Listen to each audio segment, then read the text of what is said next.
Welcome back to the Halo Forge epidemic. This is Psychoduck, and today I wanted to do a bit of a design talk video. We haven't really done one of these before per se, but this is something that I spend a lot of time doing, is designing and talking about it with other forgers throughout the community. So if you guys enjoy this, maybe we'll do more of these in the future, I don't know. But what I wanted to talk to you guys about today is something which I've been spending the vast majority of my forging time for the last 5-6 years on, and that is Big Team Battle.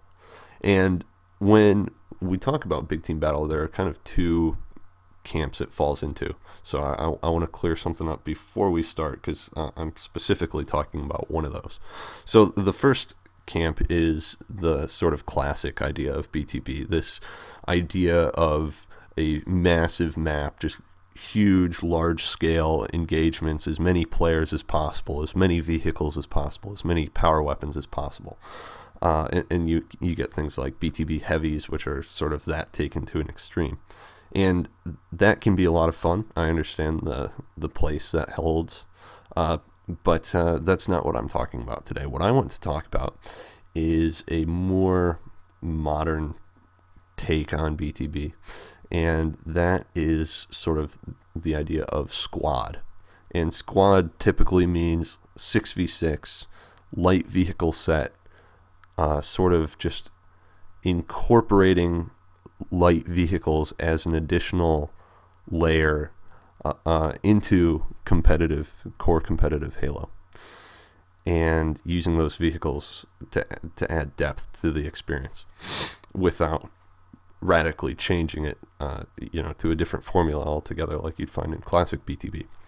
So of course there's this misconception that the second vehicles enter the picture, the game ceases to be competitive, and there's absolutely no logic behind that whatsoever, and it's completely false. And we'll spend some time talking about why that is throughout this video. But so that's what I'm talking about when I say BTB in this video. I'm talking about this idea of like squad settings. So anyway, there are a few things that need to happen for this to work properly.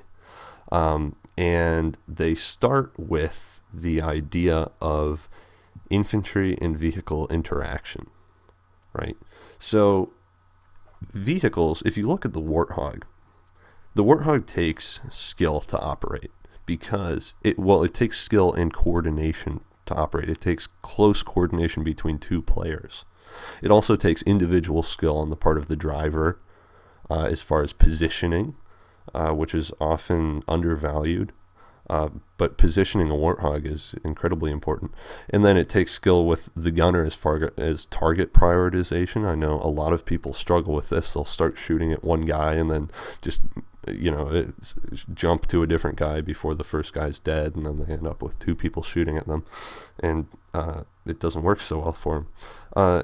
So there's the individual skill there, and then perhaps more importantly is the coordination between those two players. Those two players really need to be on the same page in order for that vehicle to be operated successfully. Now, in a casual setting, perhaps not, but the second it starts to get a little more competitive, that coordination is very important, and it actually does take a lot of skill to operate that vehicle effectively on the part of both players. So because a Warthog, and the Warthog is sort of the vehicle that we keep coming back to in BTB. I'm not talking about Scorpions or Wraiths or whatever. They're kind of their own bag. No, they probably don't require much skill to use in the vast majority of circumstances. But the Warthog does. So because the Warthog requires skill to operate, that means that it also must require skill for opposing players to counter the Warthog. Because if the opposing players can just kill the Warthog without trying, it completely invalidates the skill on the part of both players operating the Warthog. And that's something which Halo 4 sort of got wrong with the whole allowing players to spawn with plasma grenades and plasma pistols and just instantly take vehicles out of action without trying. And that's something which Halo 2 Anniversary Sandbox sort of botched as well, because in Halo 2 Anniversary Sandbox, vehicles are so weak that it doesn't really take any degree of skill to counter them, because, players can just stick them with one plasma grenade or almost kill them with a single frag grenade or what have you. So, part of the burden here of creating this balance is on the sandbox designers as well. But anyway, so we have this idea that it requires skill to operate a Warthog, and that it requires skill to counter it. And then we get to this idea of the balance threshold. Now, a lot of designers I see really focus on balance, and that's important, but they sort of stop there. And yes, balance is obviously important, but you can have the balance threshold in sort of the wrong place, if you will. So if you have, let's say, a map where one team has 5 Scorpion tanks, and you give the other team 5 rocket launchers and 2 Spartan lasers to counter that, you might achieve balance there, like that could be balanced, but the balance threshold is completely in the wrong spot, because that might be balanced, but it's not going to play well, because it's just it's chaos, right? So this idea that you added this, just add this to counter it, and it'll be balanced and it'll be fine, is kind of flawed, I think. And the reason for that is, like I said, about infantry and vehicle interaction being the core of this whole experience. So if you have a Warthog and the enemy team can just run to, let's say, a rocket launcher and instantly take the Warthog out with that rocket launcher, that's a problem, because they're not interacting. It's just a one-time deal where that player with the rockets just instantly kills the Warthog. So some people say that the answer to that is to lengthen the respawn timer of those rockets so that they're in play less often. And while that helps, it doesn't solve the issue. The issue is that the rockets kill the Warthog instantly. So making the rockets come up less frequently doesn't solve that. It just sort of puts a band-aid on that. And the idea is that players need to actually come into contact with vehicles for some length of time, and there needs to be an actual fight there, not just one instantly killing the other, because if one instantly kills the other, what's the point? And if there's actually a fight there, that actually becomes a lot more interesting. Of course, some maps don't even allow infantry and vehicles to interact much at all, because they have them split into very separate areas. And keeping the infantry and the vehicles together is also important, because if they're never interacting with each other, what's the point in having both on one map, right? And you get a lot of depth when they are allowed to interact with each other, because now not only are you getting the typical infantry versus infantry engagement that you would expect from Halo, you're also getting the vehicle versus vehicle engagement, and you're getting the infantry versus vehicle engagement, which is arguably the most interesting. And that is difficult to create for a few reasons. So, there's always this struggle that us BTB forgers have when we're designing maps of how do we make an area that works really well for vehicles but also works really well for infantry. And what a lot of people end up with is they have these sort of clear-cut, this area is a driving path. Infantry don't really want to go there. And then we have this area, which is basically infantry only, and vehicles can't go there. And obviously there's a place for both of those. But ideally, you're going to have as much of the map as possible open to both, to allow both to interact. So the key is sort of to have every area on the map, if you think about it, you have to think like this. Okay, if we got rid of the vehicles, would this area still feel natural, useful, relevant to players on foot? And if you look at a map like Blood Gulch, the answer for the vast majority of that map would be no. because it's very flat, it's very open, it's massive. So you need to ask yourself that question, and then you also need to ask, does this area work for vehicles though? and that's the trick, because oftentimes to allow vehicles to work on a map, you start making things bigger. But then if you ask yourself that question, does this still feel relevant for infantry? The answer also often becomes no. And it's a real challenge, and that's, I think, sort of the whole axiom of BTB design is how do you do that? But I think that's incredibly important, because ideally a map shouldn't, no area on the map should feel awkward for infantry because it's trying to cater to vehicles, and vice versa. Of course, as I said, there is a place for an infantry-only area or a wide open expanse that's often traversed by vehicles. But, those shouldn't be the norm, because then you're missing out on that infantry-vehicle interaction. Another important thing to keep in mind, which goes hand in hand with all of this, is the idea of balancing travel times, particularly the travel times between infantry and vehicles. So keep in mind that vehicles can obviously move faster than infantry and a bit more freely. So you need to balance those travel times, because especially when objectives are in play, you'll get these imbalances otherwise.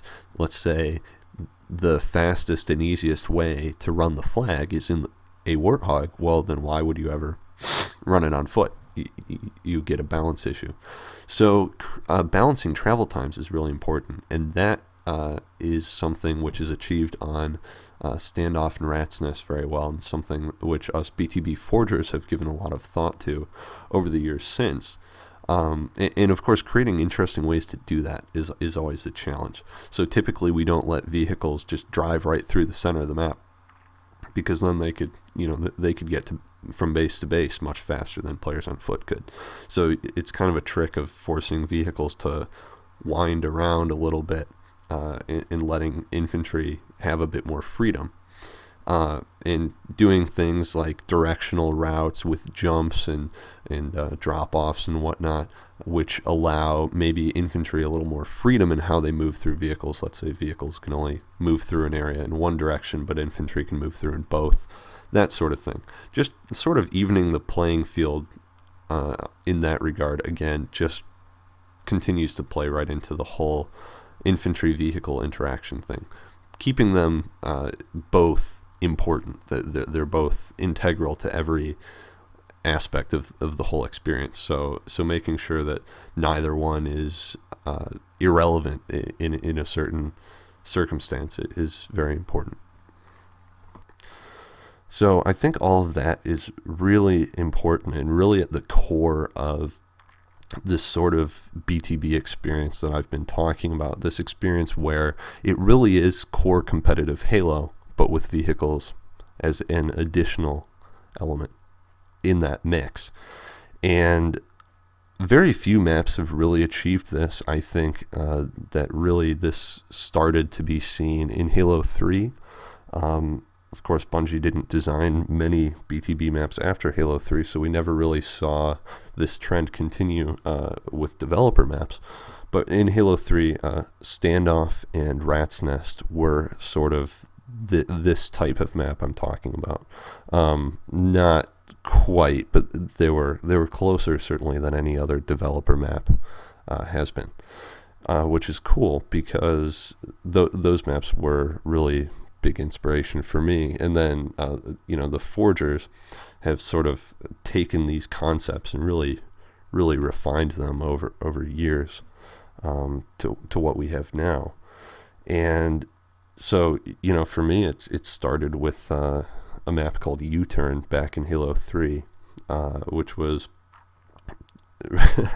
it was a goofy little map. But anyway, that sort of evolved into S, and then that later evolved into Panic Station, and then finally Panic Attack. Flying Shoe has worked on several maps which are sort of built off of these this design theory as well. But it's rare. And I think a lot of people don't understand it because, like I said, that there is this misconception. Again, nothing against the more classic style of BTB, but because that classic style of BTB is rarely competitive, there's this misconception that, you know, this other type of BTB, this squad BTB, if you will, is uncompetitive or can't be competitive. And of course, it can be uncompetitive. It has to be designed right. And like I said, part of the burden of that is on the sandbox designers. But, you know, it's really on the map designer as well. So it's a very difficult balance to strike, and it's something that I think a lot of people aren't aware of. I don't think a lot of people think about this type of BTB. And I wish more people would, because it's what I've been spending most of my time in Forge on for the last however many years, as I said. So, and I think it's a really interesting experience. It's been a real pleasure for me to be able to see on a map like Panic Attack, to bring in people who would never really play BTB in their wildest dreams because they think they don't like it. It's not their cup of tea. They're more the traditional core arena Halo players. But to bring those people on and have them really enjoy a map like that, but also to have those BTB players on really enjoying it because it has sort of the best of both worlds. It incorporates the vehicles and some of the crazier shenanigans you get from having vehicles and whatnot, but in a core competitive Halo setting. So it's really interesting. Anyway, let me know what you guys think of all this design theory. Let me know what you guys think of this sort of design talk type of video, or if this helps you with your forging, or if you have any ideas on any of this, or what have you. Anyway, thanks for watching, guys. I hope you enjoyed. I will talk to you next time. Bye.